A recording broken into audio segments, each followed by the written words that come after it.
Nagapati ang isa ka pari nga impluwensya sang social media ang ginhimo nga vandalism sa mga estudyante sa Guimbal National High School. Kasunod ini sang hitabo sang Hulyo 27 kung sa diin nakit-an nga mayara sa nagalapta nga dugo kag kaundan sang sapat kag pila ka mga simbolo sa sulod mismo sa nasambit nga eskwelahan. Sa interview sang Bombo Radio kay Father Lester Villa, ang Chief Exorcist Priest sang Archdiocese of Haro, iyagin pahayag nga makabig nga demonic symbol ang nakit-an nga mga drawing sa eskwelahan nga mas may makit-an sa mga witchcraft o cult practices. Suno sa iya, dako ang posibilidad nga nakit-an sa mga kabataan ang kaangay nga aktibidad online kung sa diin malantaw kag moobra na ang tanan kaangay sang natabo nga insidente didto sa Guimbal National High School. Nagpahanumdum ini sa tanan nga mga ginikanan nga bantayan gid kagayahan ang ilang nga kabataan kag kun ano ang ilang nga ginapanglantaw kag ginaobra nila gamit ang social media. Of course, it is demonic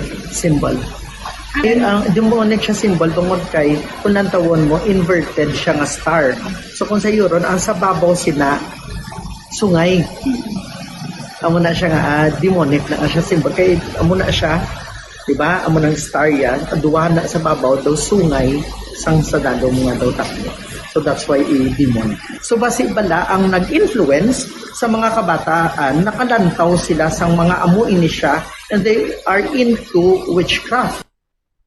Si Father Lester Villa, Chief Exorcist Priest sang Archdiocese of Haro.